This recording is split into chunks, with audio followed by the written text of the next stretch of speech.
Welcome, everyone. It's good to see you here today. I'm Jane Bossler, and I want to welcome you on behalf of the Community Senior Center. We're lucky today to have Sean Beckett with us.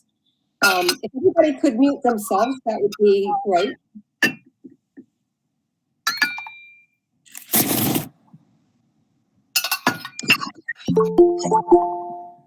Just a second. Sean works at North Branch Nature Center in Montpelier. He's the director of their natural history programs. And he got his MS from UVM's Field Naturalist and Ecological Planning program. He's worked extensively as a wildlife ecologist, studying and researching things such as Atlantic puffins in Maine, saw-whet owls in New York, raptors in Idaho, pygmy owls in Mexico, and Clark's nutcrackers in Wyoming. He also spent some time, and I guess still is spending time, leading world-class wildlife safaris across North America, taking inquisitive travelers, it says on his page, to the threshold of wolf dens and toe-to-toe with polar bears. He just was telling me that he's planning on a trip to, hoping for a trip to South Africa coming up this year. So it's with great pleasure that I welcome Sean Beckett. I'll turn it over to you, Sean. Well, thank you very much, Jane, and thanks everybody for joining us this afternoon. Hopefully everybody can hear me all right. What's nice about a little group like this is that, if anybody has any questions as we go, feel free to unmute yourself and just chime in and ask a question. And I'd love to just kind of keep this open. I have a whole bunch of slides I want to show you. I want to tell you all about owls and whatnot. But let's just pretend we're hanging out around the community center together here, and we can kind of have a conversation back and forth. The species of owl that I spent a lot of time studying at North Branch Nature Center is this one here that's on the screen. This is called the Northern Saw-whet Owl. And this is probably the most common owl that we have in Vermont, believe it or not. And yet it's the one that we see perhaps the least because it's so secretive. In fact, there's 11 different kinds of owls that we have in well, this says owls of New England, but in Vermont, there's 11 different kind of owls that we get. And I think that really surprises a lot of folks that we do have so much owl diversity here. So, some of these birds will be here all year long. So like the barred owls that some of you were talking about seeing sitting on top of your bird feeder or down the road from your house. Barred owls are residents. They'll be here all year long. Same with great horned owls and some other species. Other kinds of owls they only show up here once in a great while, and they're these like ghosts from the north. Like the one that's pictured here is a northern hawk owl, and this species is one that shows up in Vermont maybe once every 5 or 6 years. It will show up somewhere, unreasonably cold in the middle of February, like Eden, Vermont, or the one I saw, I remember, was like 10 years ago, and it was in Eden. And it was like the coldest place I could imagine. And it was just sitting on a power line for like 2 weeks, just hunting in this big field. But this is a bird that spends most of its time way up right at the edge of the tree line, up by like St. James Bay and up in Quebec. And it had just wandered its way down.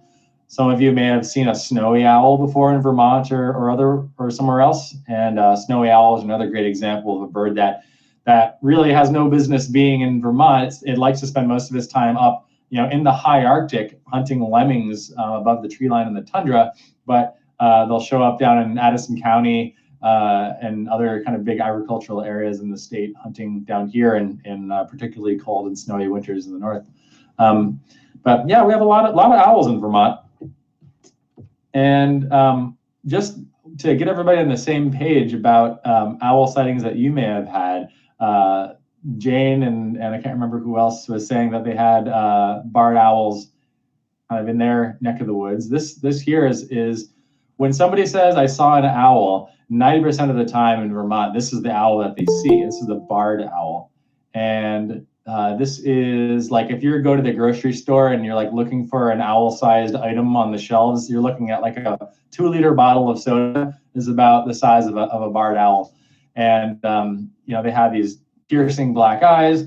And we see them a lot because they hunt the edges of our forests and interior forests. So if you live in kind of a wooded area and you have some power lines nearby, oftentimes this time of year, they're sitting on power lines and they're waiting for rodents to cross the road. Owls like this can hunt in the snow. They have incredible hearing and incredible eyesight, of course, at night, but they also have fantastic hearing, and they can hear rodents moving around under the snow surface. But that doesn't necessarily mean it's easy to catch it under the snow. And when the snow gets really deep or really crusty, sometimes they resort to hanging out near bird feeders or hanging out at the edges of roads, hunting in places where there's a much easier access to whatever rodents might be around. So that's why we end up seeing a lot of barred owls.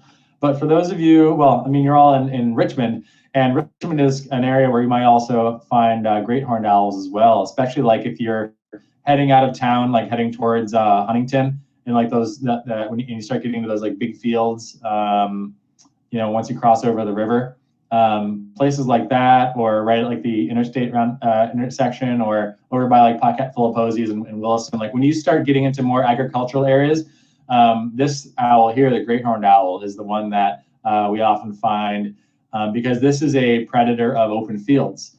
The great horned owls don't really spend any time in the deep woods. They again are in open areas, agricultural areas. They're hunting rodents. They're also hunting like rabbits and skunks and things like that, but they're doing it out in more open areas. These are the ones that you know, have the big ear tufts, right? They're not actually ears. They're not actually horns.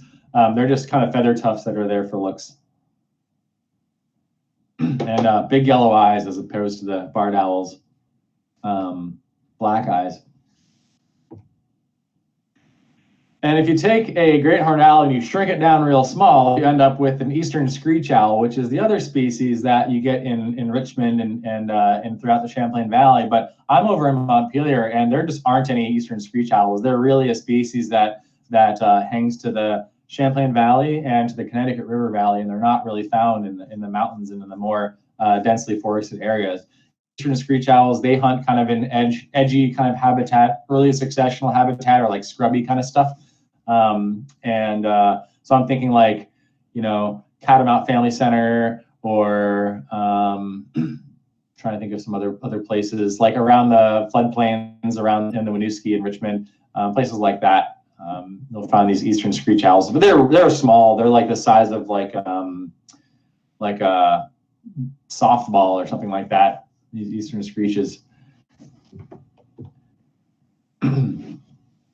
And you know, everybody loves owls. I gave a talk last night actually for the Harris Center for Conservation Education way down in New Hampshire. I did a Zoom conference there, and 350 people tuned into it, which just like proves my theory that everybody loves owls. Like this is a country and a world that is divided on a lot of things, but like if we can all agree on one thing, like everybody loves owls. And so I thought we'd take a minute just to like admire how wonderful owls are by just kind of sharing some of the highlights from some of my favorite owls from around the world, just to put kind of in context the 11 species we have in Vermont. So this here pictured is a snowy owl, which is pretty commonly seen, honestly, in the winter in Vermont these days, if you're in the Champlain Valley, especially over in Addison County. But how about the smallest owl? Smallest owl in the country is the elf owl, and it is found down like in the Rio Grande Valley and down in the south. But it is just impossibly small, 5.7 inch wingspan. So you're looking at something that's like the size of almost like a chickadee, like a robin could this thing could ride on the back of a robin comfortably. So the elf owl is tiny. It eats things like grasshoppers and cicadas and things like that. So amazing that owls range in size from something as small as the elf owl to something as large as the great gray owl. This is one that also is a ghost from the north that'll show up in Vermont every once in a great while, and it goes in the Vermont birding listserv, and everybody stops what they're doing and drives to go and find it. This great gray owl is 30. The big females are 33 inches tall. It's almost a full yard from tip to tail, and just love the big distinct facial disc. If anybody watches some of those David Attenborough wildlife documentaries like Planet Earth, great gray owls are often make appearances in those. So the great gray owl is the tallest owl, but the heaviest owl is this one that I bet you that very few of you have heard of. If any, I hadn't even heard of this until recently. The Blakeston's fish owl. This is one of the coolest birds of prey I've ever heard of. They're 28 inches tall, so they're pretty big, far bigger than our great horned owls by like another 30% maybe. And they're 10 pounds. Like birds of prey, all birds have hollow bones and are just known for being very light for their size, but 10 pounds is a chunky bird. That's like heavier than a gallon of milk. And they make a living by actually hunting trout in rivers in eastern Russia and in like northern and western Japan. They're endangered. There's very, very few of them in the wild, only somewhere in the order of 1,000 to 3,000 birds on the planet. But they're hunting trout in shallow waters, which is just amazing. And I have a great book recommendation for you all. It's a fantastic read. It's called Owls of the Eastern Ice. It's a book that just came out over the last couple of years. And I wish I could remember the author. Maybe I'll step out and run to my bookshelf and towards the end of our time together here, and I can see if I can grab it and remind myself of the author. But Owls of the Eastern Ice. And it's this amazing story of the researcher who spent his PhD in the field in eastern Russia, living in hunting and trapping communities that were only accessible by snowmobiles, and trying to figure out how to catch these and study them, though it's an owl that is extremely rare and nobody ever sees it. And this is meanwhile while there's Siberian tigers and things like that lurking in the woods in the same regions. So anyway, Owls of the Eastern Ice, highly recommend it. The wingiest owl, Jonathan C. Slott, says Tim, thank you for the reminder. That's right. Yeah, I'm hoping to get Jonathan to do a talk for us over at North Branch Nature Center for next year's winter Zoom series. So keep an eye out for that. The Eurasian Eagle Owl. This is an awesome, huge bird that's like a big brother of a great horned owl that is in Eurasia. And when you're watching movies like Hollywood, not documentaries, but like Hollywood, action movies and stuff, and there's owls portrayed, often it's this one, because they have it's a huge bird and they have these deep piercing orange eyes. So if you see an owl with big piercing orange eyes, that's this Eurasian Eagle Owl. And a huge wingspan, 6.5 feet. That's my wingspan. Anyway, yeah, keep an eye out for that one. The rarest, perhaps, one of the beauties of owls is that there's still a lot to be discovered. And I'll explain what I mean when we get into some of the saw-whet owl research later on in my talk here. But there are owls out there that we still that we know nothing about, and were only kind of discovered by Western science very recently. So this one, like the long-whiskered owlet, was just discovered in 1976 in the Peruvian rainforests. We have no idea what the population is. We don't know what they eat. We don't know where they nest. We don't know anything. We just have a couple pictures of it like this. And long-whiskered owlet, this is kind of a little close-up. You can see those whiskers here, or those long extensions of the feathers of their facial disc.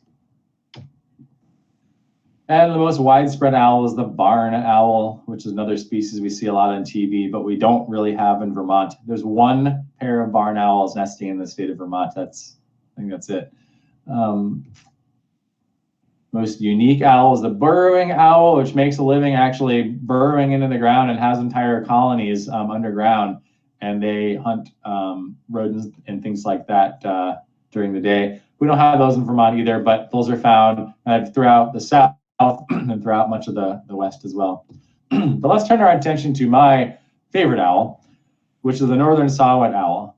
Now, if we go back to the grocery store and look for an item of the right size, a saw-whet owl is like perched on a branch, is like the exact same size as a can of soda.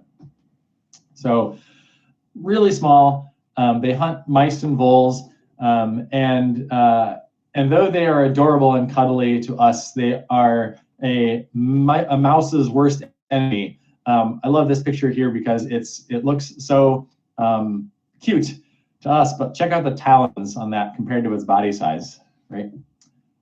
And I don't know if this will work over Google Meet here, but I'm just gonna play the song of this bird. Now, we all know that owls hoot, but saw-whet owls, they toot, they whistle.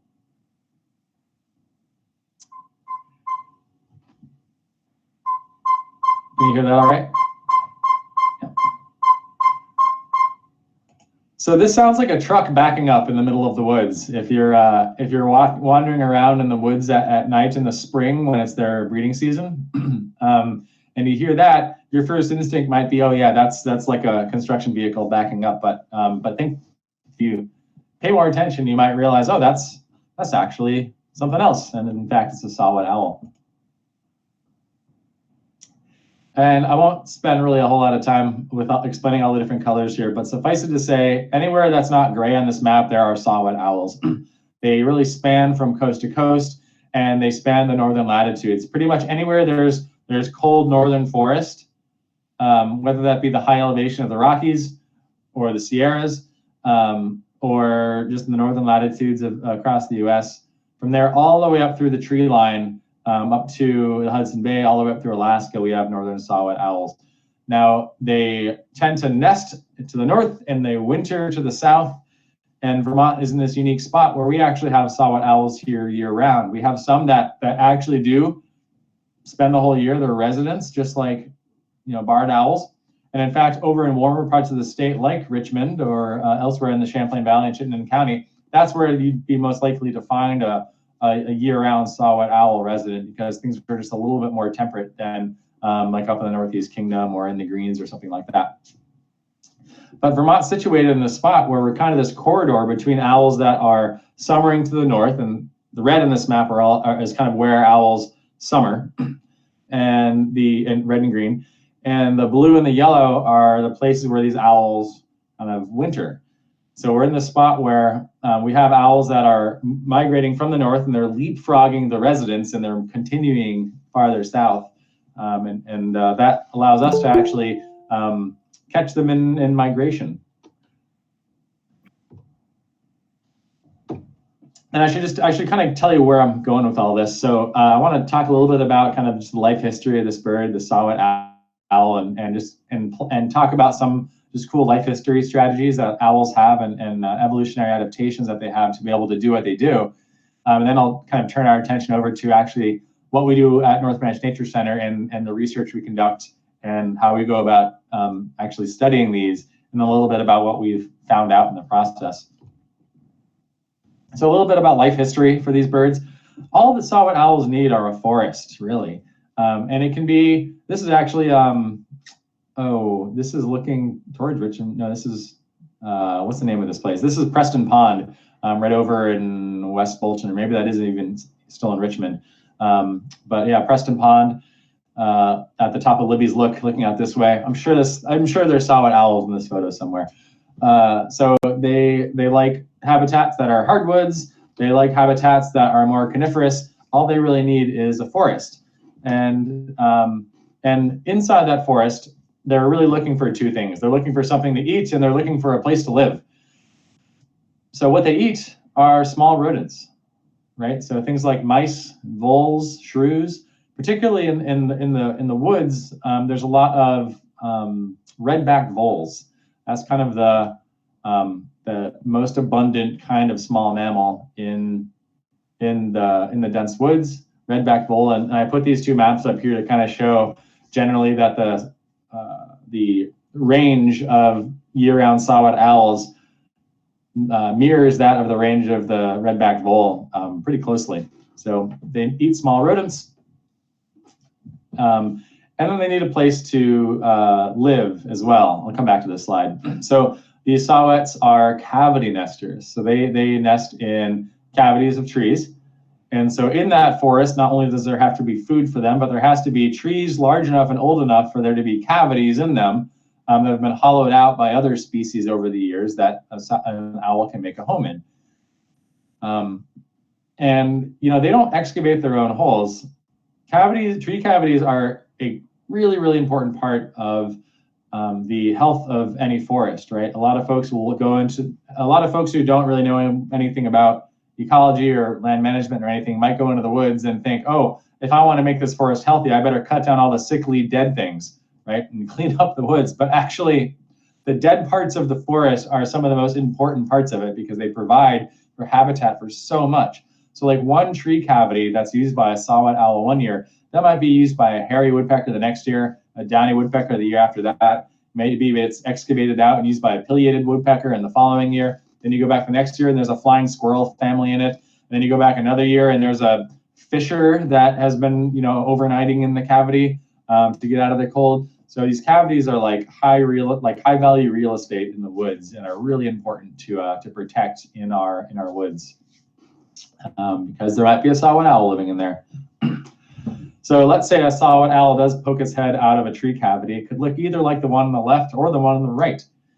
On the left, this is what an adult saw-whet owl looks like. This is its adult plumage. And on the right, this is the one that's kind of more solid color, light brown and dark brown with a really dark face. That's the juvenile saw-whet owl. So when the chicks leave the nest and they fledge, they look like they do on the right, but pretty quickly thereafter, they molt out of those feathers and into their adult outfit. And by the time we see them during their first migration season, they already look like adults. So this owl on the right, maybe this was born in May or June, and it leaves the nest at the end of maybe July. By the time September rolls around, it's already looking like an adult. So if you see an owl, a saw-whet owl, in the wild, well, first go buy a lottery ticket because it's your lucky day.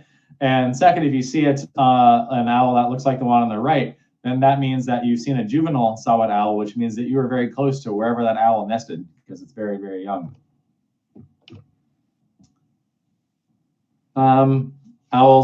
These saw-whet owls lay generally between 4 and 7 eggs.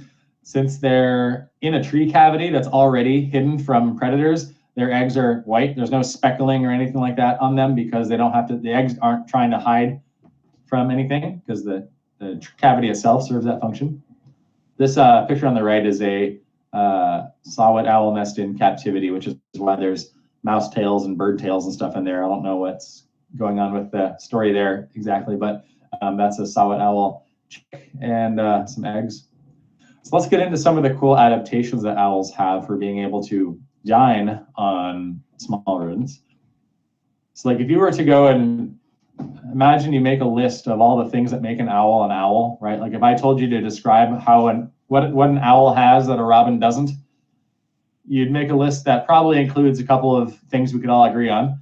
Owls have really big eyes, right? Like this picture here really shows how big those eyes are. And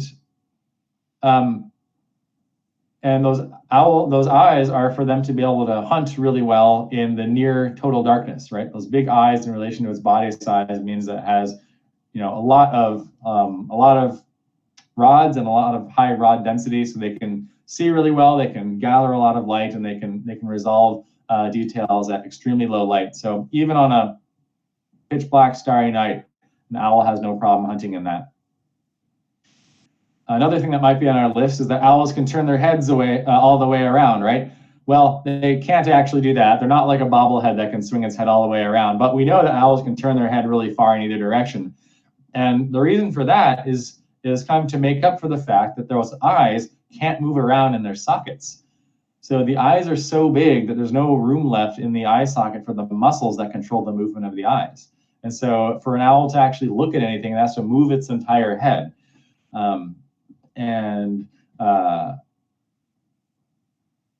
And then, also on this big head of theirs is this radar dish, right? This facial disc that is also on your list of things that make an owl an owl, is that nice flat facial disc. And that's a radar dish for collecting sound. So not only can owls hunt in near perfect darkness, but even if the owl was totally blindfolded, it could hunt very effectively just with its sense of hearing. That facial disc pulls in sound and it funnels it to its ears. And I'll come back to that slide. And one of the most phenomenal adaptations of owls, this is a couple photos of skulls of other owl species, is that their ears are asymmetrical on their head. So on the left, on that top left image, the ear on the left is the ear canal. I don't know if you can see my cursor or not, but that ear canal, that one projection all the way on the left, is set up high and farther back. And on the right side of the image, the ear canal is down low and farther forward. So that gives them the ability to triangulate their prey in the same way that like if I'm trying to reach out and grab my car keys over here, I have one visual cue coming from my left eye and a slightly different cue coming from my right eye, and my brain puts those messages together in my head to give me depth perception so I know exactly how far away something is. The same exact thing is happening with the sound coming to an owl's ears. There's a slightly different cue that the left ear is receiving than the right ear, which allows it to locate something in three-dimensional space with really high precision. And on the bottom right here, this is the, if you kind of peel back that facial disc, you push those facial disc feathers out of the way, you kind of find yourself looking down this large cavern that is the ear canal of the owl. And in fact, you can see the back of the eye socket in the middle of all that. So big, huge ears that are asymmetrically located on the head that are all hidden behind that facial disc that is funneling sound into their face. Now, if you are a rodent and you spend all your time trying to avoid getting eaten by birds, you are certainly very carefully tuned into the sound of a bird flying around behind you, right?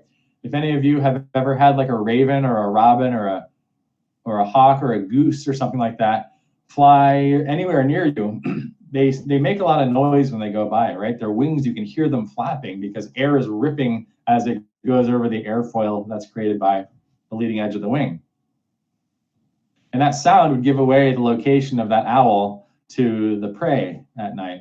And so owls have these adaptations on the tips of their wings, the leading edge of their wings. So the parts of the wings that are kind of facing into the wind. So like the kind of top edge of this leading primary flight feather on either side has this serration on it.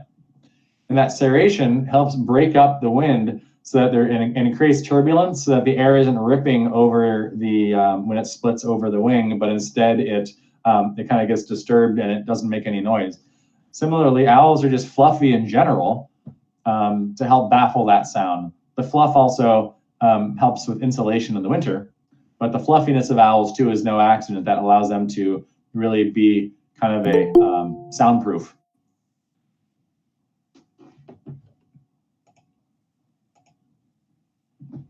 So I want to get into kind of how we go about catching saw-whets at our research station at North Branch Nature Center up in Montpelier. But before I do that, I'm just wondering if anybody had any questions about kind of saw-whet owl ecology or life history, or any kind of owl bits and questions about the bits and pieces of owl biology there.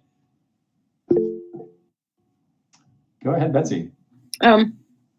Just an owl report. When we lived in Ipswich, Massachusetts, we were on a walk and heard this rustling in it was a kind of scrubby, bushy stuff, like aspens and stuff. And we looked around. It was sort of dusk. Looked around and finally saw this little owl who was quite interested in us, and went home and looked it up, and it was a saw-whet owl. But it was a wonderful occurrence. We were quite close. Oh, that's great. Yeah. Yeah, congratulations on that sighting. You know, I've been catching them for 12 years now, and I've never seen a saw-whet owl in the wild that wasn't one that I had attracted with a big loudspeaker. So that's awesome. That actually reminds me, Betsy, to mention that so these owls, we used to think that they were very, very rare because no one ever sees them. But it turns out they're really common. They're just hard to find because they're so small and they hang out in very secretive places. And what you described was the exact location that they hang out. So they're either going to be like in really dense like cedar forest, kind of right up against the trunk of the tree up high. They're kind of blanketed by all the needles and shielded. So one place to go find a saw-whet owl is to go into a cedar forest and then go and just look straight up the trunk and see if there's anybody hanging out right next to the trunk of the tree. The other place is to go to a big thick stand of like red osier dogwood or other kind of shrubs and thickets, and they hide kind of down at a low level in places like that. So yeah, it sounds like it's This one was surprisingly unthreatened by our being there. We were probably, what, 8 or 10 feet from Yeah, it? really quite close to it. Didn't seem to be frightened, watched us with great curiosity. And as we we- were thrilled. of As we course. moved along, it moved along with us. So that's the case with oh, it followed you around? a little bit, yeah. Oh, wow. Yeah, this is often the case with birds that come from far north where they don't ever encounter people, is they don't really have these cues to be really afraid of us. So like snowy owls are often more tolerant people than other kinds of owls are. You know, those of you that see like pine grosbeaks or evening grosbeaks or some of the other winter finches that show up, Bohemian waxwings that show up in Vermont in the winter, often, you know, you find them eating in crabapple trees and people's yards. You can walk right into the tree and they're not going to fly away because they spend most of their life in places where just people, they don't ever see people. And so they just don't have that same kind of fear response. But saw-whet owls are also just kind of really, really chill, calm, cool, collected birds that don't seem to get bothered very easily, which is really helpful when it comes to actually studying them, which I'll get into. Ray, you have a question as well? Yes. A lot of owls hunt during the day, daylight also. Do all owls hunt during the day, or are there some that never do, they're only at night? Oh, that's a great question. So the owls tend to be like either or kind of things. There are some species that hunt exclusively during the day or at like dawn and dusk. Like the short-eared owl comes to mind as an example of a species that we find in the Champlain Valley, like over by Dead Creek, and they come out and start hunting right around dusk, and that'll be their major hunting period. Then they'll kind of they might hunt some at night too, but really not during the middle of the day. Snowy owls hunt during the day. Hawk owls hunt during the day, but a lot of other ones hunt exclusively at night. When we see barred owls out like this time of day in the winter, that's often a indication that things are getting pretty slim out there, and they have to hunt during hours where they otherwise wouldn't, because they don't have any option. They're not getting enough food at night, so they have to remain in hunting mode throughout the day as well. So this is the time of year on a day like today where you might actually be likely to see a barred owl if you look at enough power lines, because they're going to be out right now hunting because they need to eat a lot of rodents to get enough fuel to thermoregulate in these cold temperatures. And as the snow gets deeper and crustier, the success rate of hunting is less and less. When it comes to saw-whet owls, though, they're really exclusively nocturnal predators, and that's because there's a lot of things that'll eat a saw-whet owl. Any larger bird of prey will eat a saw-whet. Again, they're the size of a soda can. And so barred owls and great horned owls are major predators on these, as well as any diurnal raptor, daytime raptor as well. So like, you know, a Cooper's hawk, a goshawk, a red-tailed hawk, you know, if any of those see a saw-whet owl sitting out in the open, it's, you know, lunch.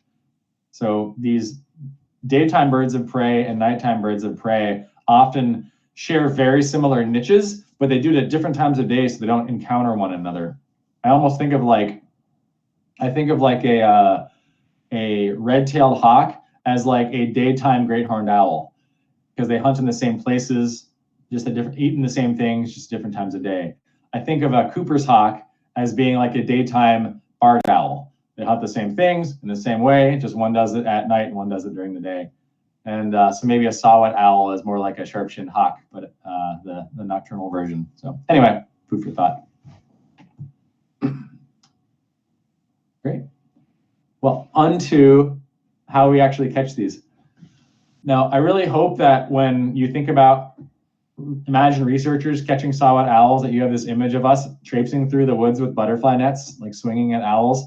But that's actually not what we do. Although that would be fun, it would be really hard and we wouldn't catch very much. What we do is we use what are called mist nets. So these are nets that are very, very fine and very thin. They're almost weightless, but they're very big. They're 40 feet long. They're about 8 to 10 feet tall. And they're designed for this purpose, for catching birds of a particular size. And they're, the mesh is so fine and so thin that while you can see it against a blue sky like this, you really can't see it against, like if there was forest behind this in this image, you wouldn't even see the net. Excuse me. Now what happens is as the birds are flying through the woods, well, let me back up. So we take these mist nets and we set them up in the woods in a big like triangle or a big square. And in the middle of that, we put a loudspeaker and we broadcast the sound of these owls, that toot, toot, toot sound that I played in the beginning. That's the same audio file that we use on our broadcaster. So it's basically a glorified boombox that we use, and it plays this song. And as the owls are migrating south, which in our area is the month of October, owls will hear that and will get curious about that and they'll fly in to check it out and they'll get caught in the net in the process. Now, the net is designed, again, to catch owls easily and safely. And when they get caught, they kind of just wind up kind of hanging down like in a little owl hammock. So like the way this is designed is almost like a combination between a hammock and a trampoline, where like a trampoline, when an owl flies into it, it kind of springs and it gives, so it slows down the bird. So it's not just like slamming into a wall. And then it kind of drops down into the pocket that's formed by these horizontal lines. And it just hangs out and waits for us to come and check on it. So every half an hour, we go to the nets and we see what we caught. You'd think that a bird caught in a net like this would get just horribly tangled. But for the most part, they're actually very easy to get out of. Well, if you have the extensive training to do this, they're very easy to get out of the net if you know what you're doing. They don't get very tangled. In fact, the one on the left, I'm pretty sure we could just reach in from out of view from the top and just pluck it right out in about 5 seconds. And the one on the right is really hardly caught at all. It just happens to be upside down. So I know the frame rate of videos in Google Meets is pretty lousy, and so this is going to look more like a stop motion video than a smooth video, but hopefully it should still get across what I'm trying to illustrate, which is this is a video that a colleague of mine put up on an infrared camera they put on their nets, so they could see what it's like for an owl to fly in. And you'll see that owls fly really slow in the first place, but when they do fly into the net gives. This one gets caught in the top net, gets out, flies around, gets caught in the bottom of the same net. But you can see how the owl just kind of gets caught in these little pockets like this. Some hit harder than others, but it's a very safe process. We've never had an owl injured from this. And again, these nets are designed for this purpose. Oh, I didn't realize this was at the end of the video. That's great. So then we come to the video, or we come out to the net and we extract the bird from the net, and we take it out on its way. So we take the bird out of the net. We then put it into one of these canisters on the left. Now these, to give you a better sense of scale and size. So birds are very fluffy, right? Especially owls. You can imagine that a large portion of an owl's girth is just feathers. And if you, squeeze them, you'd have to squeeze pretty far before you actually got to a bird. So like I said, if an owl is sitting on a fence post, we're talking about a bird the size of a soda can. But these owls, in order to safely and securely transport them, we actually put them in tomato paste cans. So each one of these tubes is 2 tomato paste cans taped end to end. That is the right length for an owl to slide in there, and for us to be able to get it out without it being able to struggle around in there. So if you've ever heard of, have you ever seen like a live bird demonstration and like a falconer puts a leather hood over the bird's head, keeps it calm and collected and restrained. Same idea here. We want the birds to be unable to move around freely in a dark space. It just makes it very easy for us to be able to do our research, and it's the safest place for the bird to be as well. So we put a band on their leg. The next thing we do is we put a aluminum leg band on their leg, and these leg bands have almost like a social security number every single band is going to have a number that's unique to that bird. No other bird in the world is going to have that number. And all of the banding information goes back to a centralized repository that's collected by the USGS and the US Fish and Wildlife Service. So if we catch a bird that already has a band on it, or someone else catches one of our birds, we can look that up online and immediately know where the bird was banded and by who and when, and all the information that we collect around the banding process we can get at really quickly, which allows us to figure out some pretty cool things about their whereabouts and their life history. Here's a owl in a tomato paste can. We often keep them in these cans as we're manipulating them so that we can like put the band on the leg without having to take them out. The more restrained they are, the easier it is for us to do our work and the safer it is for the bird. That said, they don't, like, even when we have them out in the hand like this, like they're not struggling around. They're pretty much just hanging out, waiting for us to do our thing. They're curious, they're calm and collected. Birds as a whole do not outwardly show visible stress unless it's really severe, which is why you might see a bird smash into your window and then just be standing there looking fine, but it could have like massive trauma. Birds just generally don't show their stress very well. And that's on purpose. They don't give away a cue to a predator that is injured or something like that. But even still, these owls, you know, when we're handling them, they don't exhibit really any signs of being bothered by this process. Occasionally they'll snap their bill at us, which is like them trying to pretend like they're predators and be threatening to us. But generally speaking, you know, they're pretty relaxed about the process, or at least they're not struggling around, so that we can kind of safely do our thing. We take some measurements. We measure their wing length. We take their weight, and these two measurements together tell us whether it's a male owl or a female owl. Some stations will take a little cheek tissue swab to collect some DNA, and there's some neat things you can figure out using owl genetics. But my favorite part of the whole process is the last part. When we're done taking all the measurements, we need to let the bird's eyes readjust to the darkness. And this takes a couple of minutes. We don't want to let the bird go after it's been in the light because it might run into something. So we let the owl's eyes readjust to the darkness, so when it flies, it can find a safe perch. And to do this, we'll often invite members of the public to do this for us. Under very careful supervision, of course. We'll find somebody who will explain to them how to hold the owl, we'll put the owl in their hand, we'll make sure everything is nice and tight and their grip is secure and everything is safe and everybody's cool. And then we go out together into the darkness and we can, give this, in this case, this little girl, a couple of minutes alone with an owl, a wild animal, in the dark, to have this really intimate experience.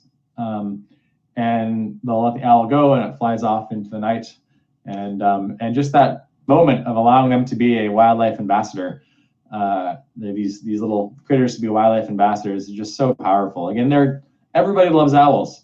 They're so cute, they're so cuddly, and there's so much opportunity for them to really teach people the importance of environmental conservation and illustrate the diversity of wildlife and biodiversity that's in our own backyards right here in Vermont that we're often not aware of.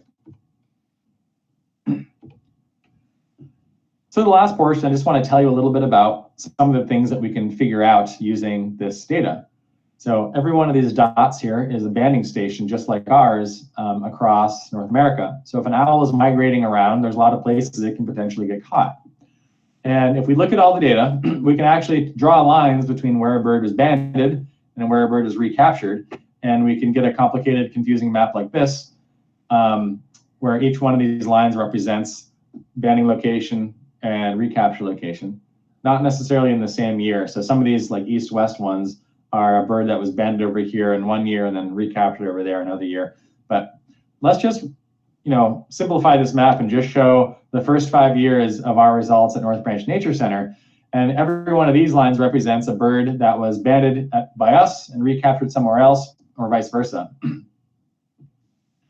And it's pretty cool that just in a few years of capturing birds, And I should say we capture maybe 100 to 150 owls every year doing this in the month of October. On a really good night, we can catch more than 20 owls.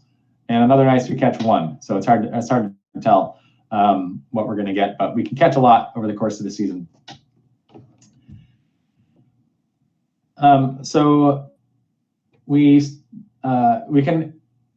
This research is allowing us to answer some pretty basic questions about their biology that we really didn't have answers to even, 10, 20 years ago. Simple questions like, how long do saw-whet owls live? And these next few things, I'll introduce you to a couple of individual owls that we encountered at the Nature Center that help us illustrate some of these points. So how long do saw-whet owls live in the wild? Nobody really knew. But this is a bird that its band number is 1014821112. This was banded in Maryland in 2016 and then recaptured by us in 2020. That's 4 years apart. And that is a special bird because that is a lot older than most saw-whet owls ever get, according to the data that banders have collected. What we actually did to figure out how special of an occasion this was we looked at every single saw-whet owl that was banded and recaptured, and there's 3,000 or 4,000 examples of records that fall into those categories. And we plotted them on a graph of how many years it was between when the bird was banded and when the bird was recaptured. And we figured out that, okay, most birds, so a year between banding and recapture along the bottom, number of saw-whet owls is along the y-axis. Without getting into the weeds too much, suffice it to say that more than 90% of the owls that are recaptured 3 or fewer years after their original banding date. So our friend that was recaptured 4 years later represents a tiny fraction of saw-whet owls that make it that long. So this chart kind of shows just a general age distribution. So if you're a saw-whet owl that lived a really long, good, healthy life, you might be 3 years old. You might make it 3 years. So our friend here is doing well at 4 to 5. We wanted to know, how fast do these birds migrate? Are they like a warbler that might get up into the jet stream and then fly 1,000 miles before touching down? Or like an Arctic tern or a red knot that flies, 60, 70 miles an hour? Or are they something like a goose or a robin that just kind of wanders their way south slowly as they see fit?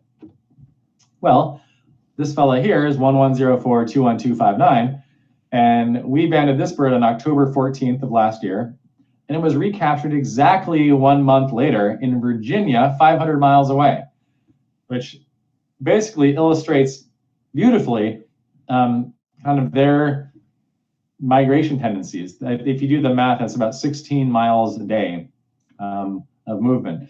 So they're not going really far. They're kind of taking their time. They're kind of ambling their way south from tree to tree, just kind of hunting along the way, moving pretty slowly. We looked at examples of birds banded and recaptured, or we looked at the instances of all the birds that were banded by different banding stations around the country. And we essentially asked the question, what is the kind of the peak of the migration front, the migration window? Like if there's a bell curve of when birds are moving through, when is the peak of that as you go across latitudes? And really like up in Southern Ontario, Quebec, owls that are moving south really wind up in owl nets at around October 1st. In our region, it's mid-October. You get down in New Jersey and Pennsylvania, it's like November 1st. And farther south than that, we're looking at mid-November. So it's kind of a long, protracted migration. And in fact, this actually works out really well because, we have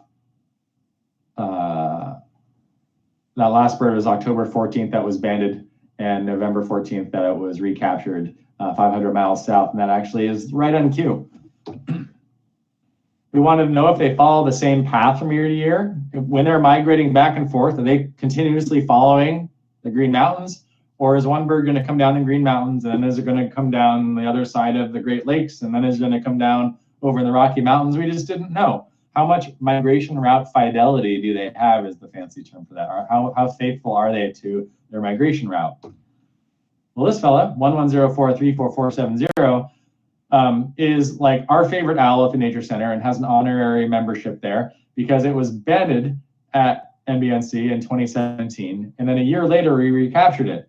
And a year later, we recaptured it again, which just showed that this bird migrated by this exact route 3 years running. It was not here all winter long. That was a bird that was migrating right through. And, you know, if we, not to belabor the point, but we looked at kind of this information writ large across all saw-whet owls that have been banded and recaptured. And what we discovered was that the vast majority of owls that are banded and recaptured along the same latitude are recaptured very close to where they originally banded. It's really rare that a bird is banded way over here to the east and then recaptured way over here to the west in the next year. Much more likely to be within 50 kilometers or so of where they were banded, recaptured. This is basically showing 60 to 70% of the owls that are banded and recaptured in subsequent years are recaptured less than 50 kilometers away from where they're originally banded. That's 50 kilometers is the distance between Burlington and Montpelier. So if you're talking about like the entirety of North America as options for a bird to wind its way south, the fact that they're following a corridor narrow as the distance between Burlington and Montpelier is pretty reliable. And finally, we ask ourselves, what's the value of this work, right?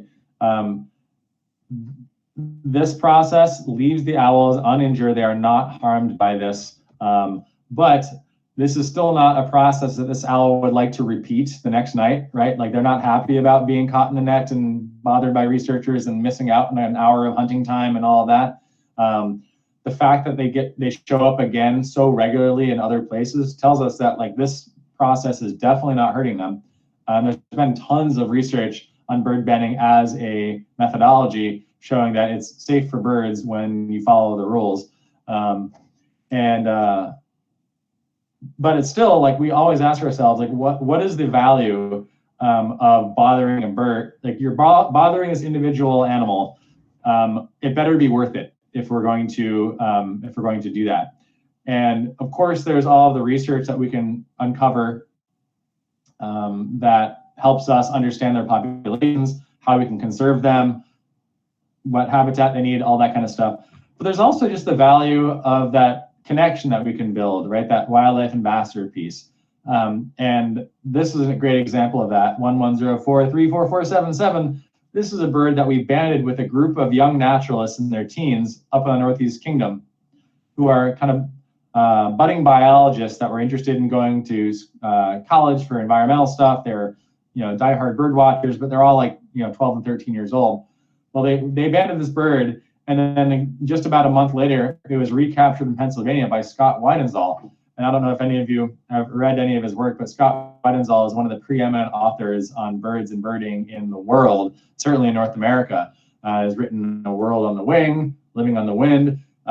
He's just a really, really well-known figure in birding. And so for our 12-year-olds who are just getting interested in biology as a potential career, to be able to share this one bird with one of the preeminent bird biologists in the country was really special. And it wouldn't have been possible if it weren't for 4477 here.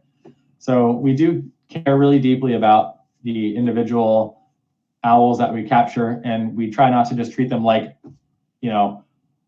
numbers within a population, but recognizing that we are actually impacting the lives of these birds for a short while. We want to make sure that it's worth it to do that. And that's why I finish tonight or this afternoon with kind of this image here, which is 7 different owls with 7 very different personalities. We often, when you open up a bird book and you go to robin, it's very difficult for an illustrator to figure out how to draw the archetypal robin that every robin is going to look like. Just like if you say, what does a human look like? You have a lot of answers. All of us look different. Though these are all saw-whet owls, they obviously all look different from one another. And you could, if you got to know these birds, you could recognize them just like how you could pick your golden retriever out of a lineup of 100 other golden retrievers, because they each have their own personality. They each have their own way about them. They have their own behavior in the net, in the hand. They have their own hunting strategies, migration routes, all of this. And so I think it's just great to bring it all back to the fact that these are a wild critter that have some personality and are universally agreed upon as being one of the most adorable and fiercest things out there in our woods. So with that, I love to open it back up to some more questions. Alan. Oh, yeah. Looks like you're muted though, so you'll have to unmute yourself. There you go. Okay, I'm Carol. Carol, yeah. 2 questions. The first one is, do you catch other birds in your mist nets, or is that avoided by the fact that you're broadcasting a saw-whet owl call, so that, and it's also at night? And the other one is, can you talk about the bottom of the owl's feet? On some of them, it looks like they have little pads. Are those hard or soft, or what does a saw-whet owl's feet look like? Thank you. Sure. Yeah, we only ever catch saw-whet owls in the net. And it's for the exact reason that you explained, which is if you're a songbird and you hear that, you get away from that sound because that's the sound of a potential predator. Also, songbirds, they just hunker down at night. They don't go anywhere. They don't move. They find a place to roost and they stay there, because if they start moving around, then they become prey. And so we don't open the nets until it's nice and dark. And that's so that other things that might be flying around have found a roost. If we open our nets early, sometimes we accidentally catch thrushes and robins and stuff like that. But that's why we wait until it's dark to open the nets. The only thing that we do catch once in a great while is a barred owl, because the barred owl hears the saw-whet owl song and it thinks of it as the dinner bell, and it comes in to investigate and it gets caught in the net. And oftentimes it just blows a hole right in the net and goes out the other side and it's gone. But once in a while we actually catch the barred owl, and that becomes a little bit more of a handful to deal with. But it's actually good, because then that owl is not going to return to the nets for the rest of the season, because it's had that uncomfortable experience, which is good for the safety of the saw-whets that might be caught in the net, so that they don't get eaten by anything while in the half an hour that we might be away from the net. Another question you had about the bottom of their feet, that those kind of yellow pads, it's very soft. It's just like your skin. And just like your skin, it might vary from day to day and might vary from person to person in terms of how soft it is. So some owls just have like ridiculously soft feet, and others have like grizzled, like carpenter feet, which is just kind of fun to see that diversity too. Yeah, thanks. Ray, I see your hand up there.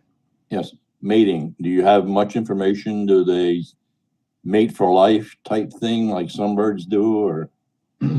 Yeah, as far as, I guess, like the caveat, the asterisk here I'll say up front is that, what we're finding is that most birds that we've called monogamous end up actually not really being that monogamous.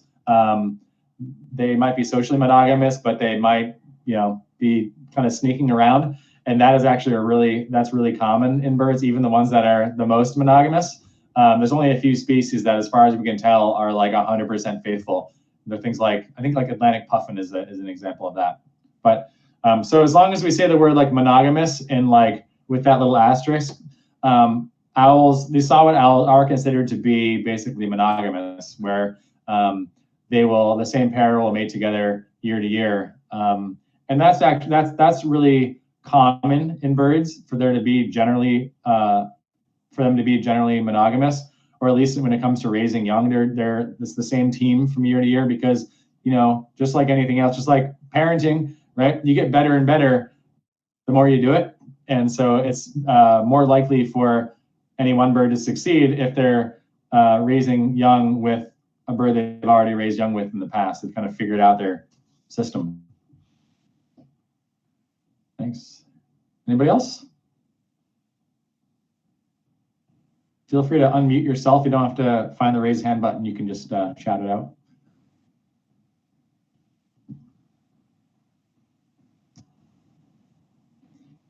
Now, I was curious with the mating thing. Is it because they may return to the same nesting site year after year? Is that what might encourage that? That's a great question. It's really difficult for us to figure out if saw-whet owls are nesting in the same place from year to year, because many of them nest so far north that they're pretty remote places where there's not a lot of people. They're hard to get to, and then once you're there, they're very hard to find nests like this.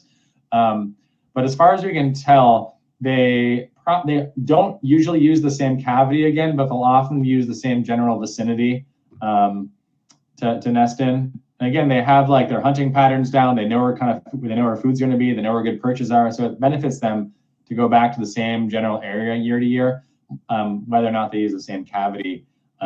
Usually they don't, but they might. Yeah. My email address, I'll just share my screen really quick here, so that you can see this. Feel free, if anybody has any questions about owls or really anything nature related that comes to you now or in the future, feel free to shoot me an email, sean@northbranchnaturecenter.org, and be happy to chat and answer all your questions there. Is the North Branch Nature Center a place that can be visited? Yeah. I mean, there's the caveat being that in this Omicron surge, we're a little more buttoned up than we normally would be. But we have it's a 30-acre property, and it's all flat with really nice, easy, wide trails. It's a great place to go for a walk. Great place to go birding. In the winter, the trails are groomed, so it's great for walking. We have snowshoes that are on the porch that are available for people to grab if they want to use snowshoes, but usually you can walk even in the winter, no problem on the trails, just with your boots. And then inside the facility, we don't have a ton of like exhibits and things like that because we're not a museum, but we do have some great aquaria. We have some other cool kind of hands-on materials. We have an art exhibit, a rotating art exhibit that always has something fabulous installed. So you're welcome to come check us out. We're open basically regular business hours about like 8:30 to 4:30 Monday to Friday. And you can always just give us a call to make sure that we're open if you wanted to swing by, because with Omicron, sometimes we close the public for periods, but you're welcome to come by and check us out. And when the owl season does roll around next fall, you all are absolutely invited to come out and join us for a public program as well. We do public programs on many occasions throughout the fall. I'd also be happy to put together, Jane, I don't know if you want to put this in the back of your radar screen here, but I'm happy to organize a program for the Richmond Senior Center if you wanted to do a little field trip out to the Nature Center to do a little solid owl bending demonstration. We could certainly set that up for you. Oh, it'd be great, thanks. Yeah. Great. Anything else? Great. Well, again, thanks so much for letting me hang out with you all for the afternoon, and Thank you. may you Thanks all for have coming. else. We really appreciate it. You did a great job. Thanks. Oh, my pleasure. Yeah. Yeah. Thank you. Fascinating. Bye. Thank you.